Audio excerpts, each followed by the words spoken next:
You're listening to Game On with Jackson Stuart.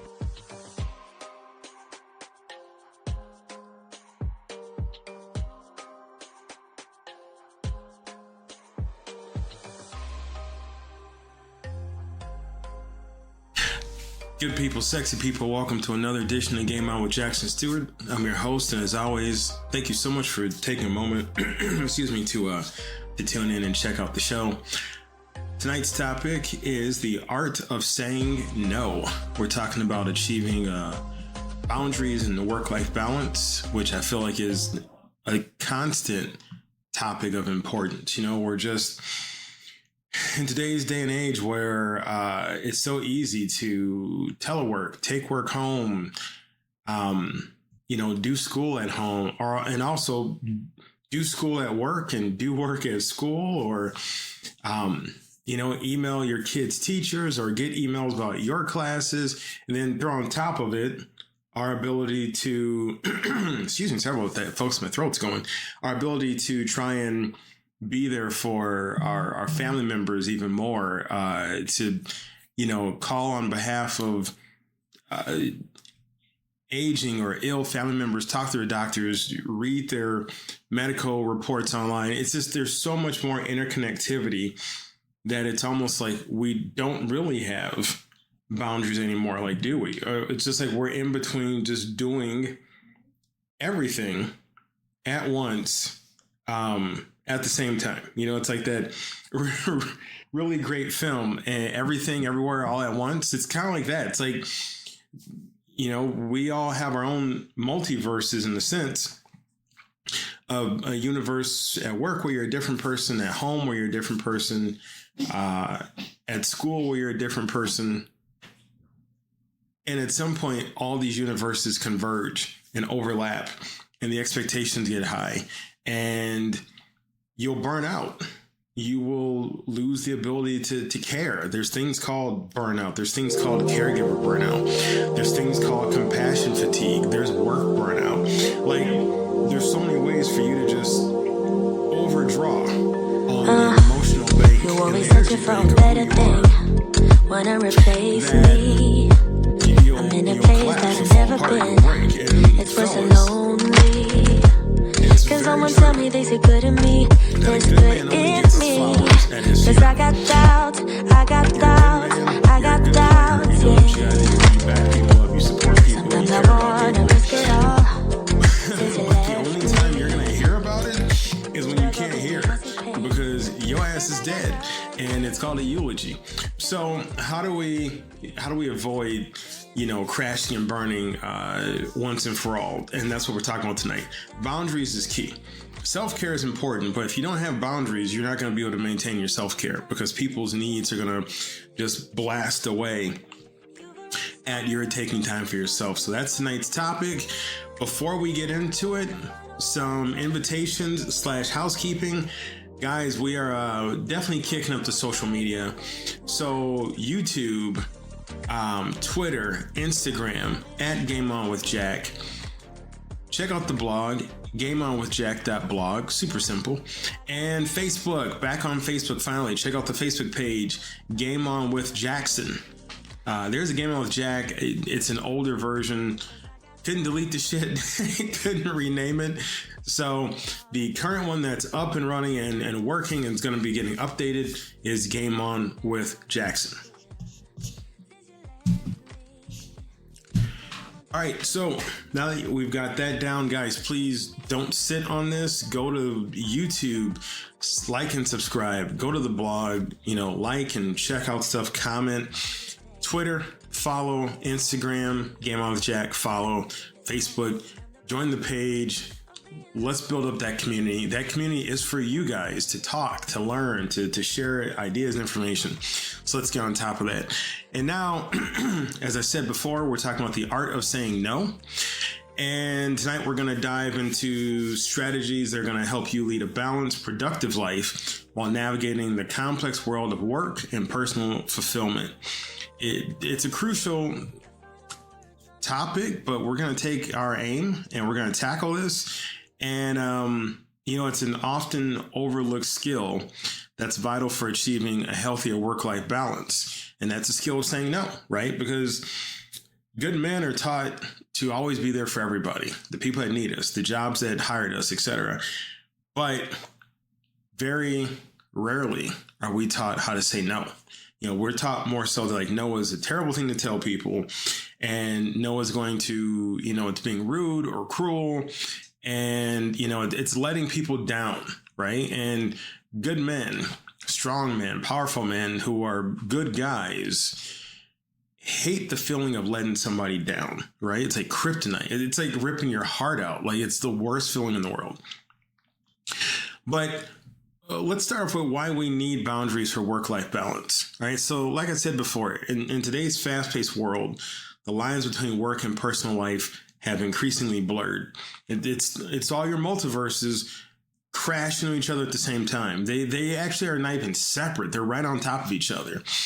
The pressure to always be on, coupled with the fear of missing out on opportunities, can lead us to overcommit, to the detriment of our health, our relationships, and basically our overall happiness.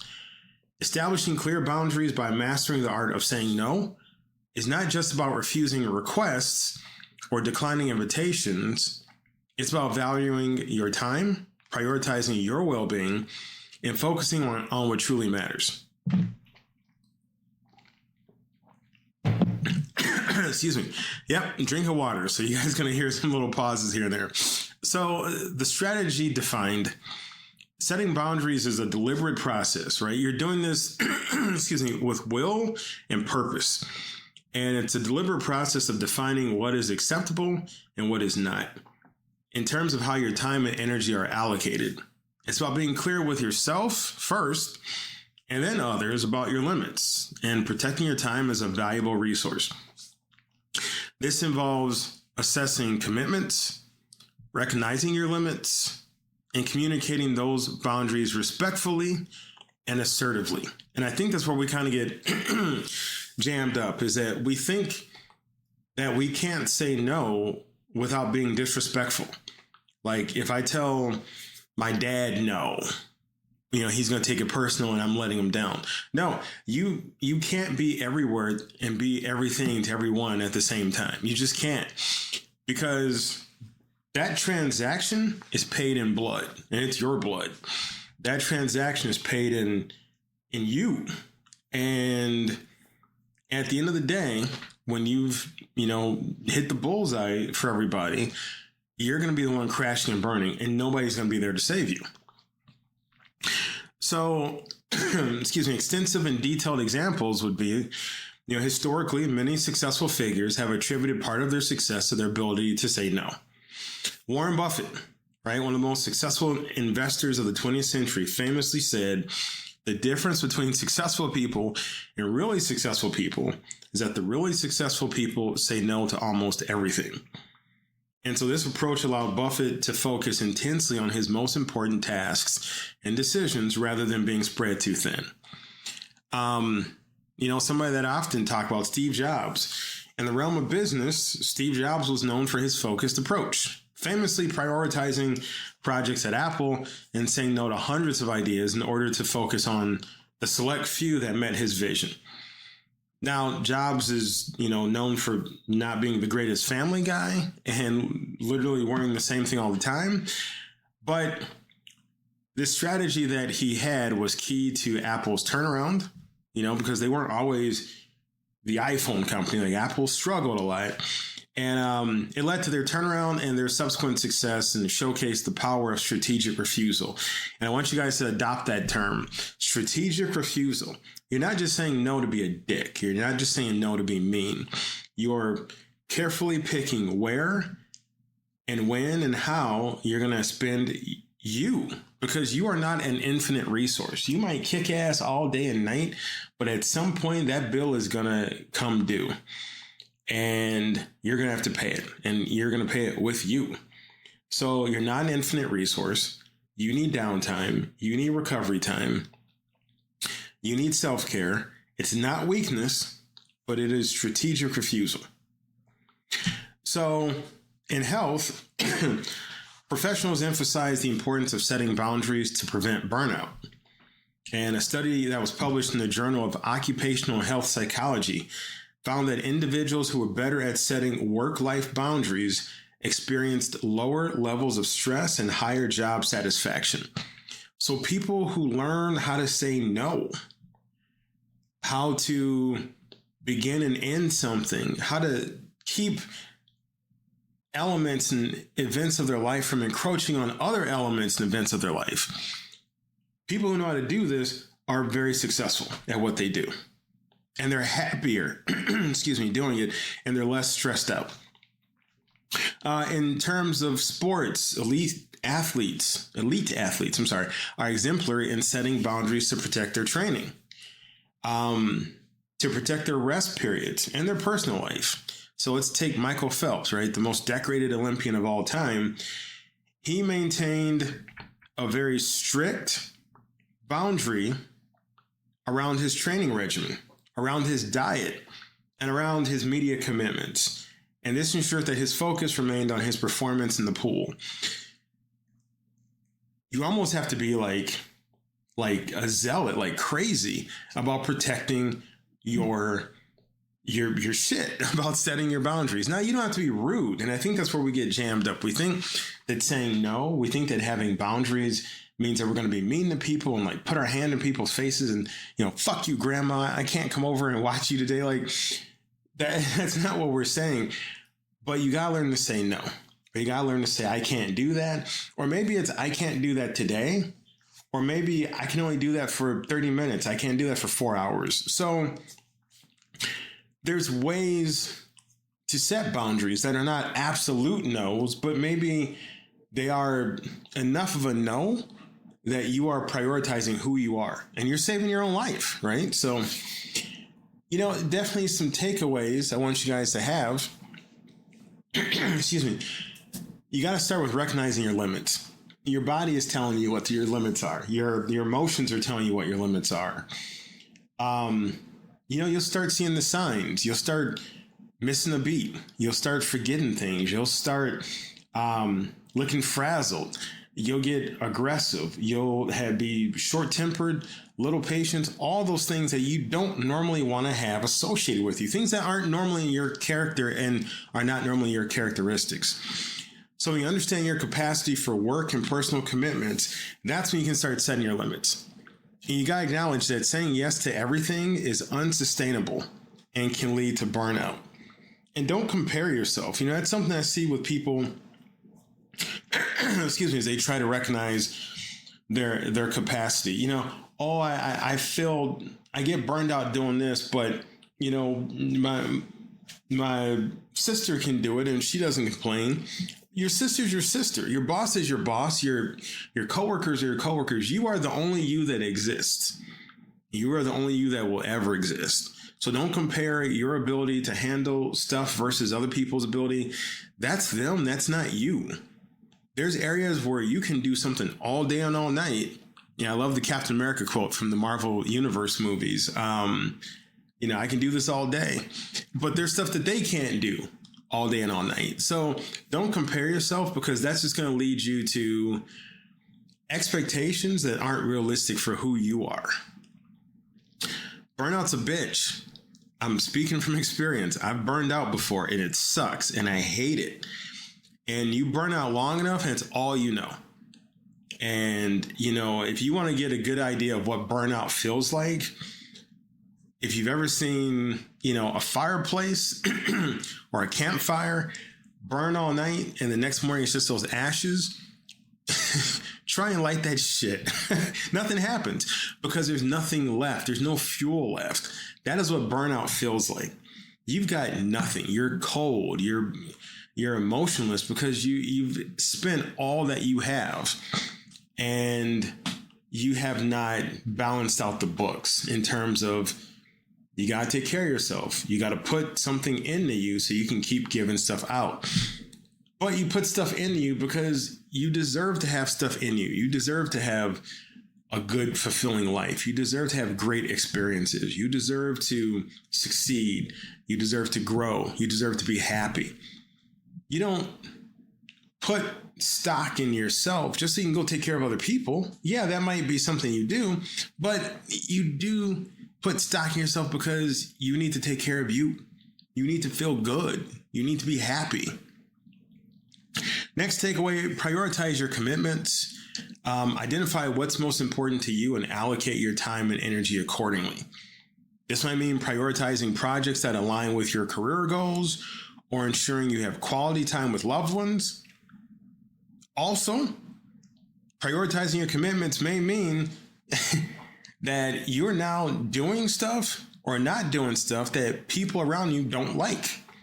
So, for example, every morning you've been giving your cousin a ride to work. It's taking you out of your way. You got to get up earlier. It's wearing you out. You may have to set the boundary and say, look, cuz I can't take you to work anymore. I'll give you another week, but you got to find other methods of transportation. It's wearing me out. And your cousin may not like that. I guarantee you they ain't gonna like that. But you know what? At the end of the day, all you got is you. And if this is frying you out and you crash and burn, not only will you not be able to be there for your cousin, but you won't be able to be there for you or anybody else that relies on you and cares about you.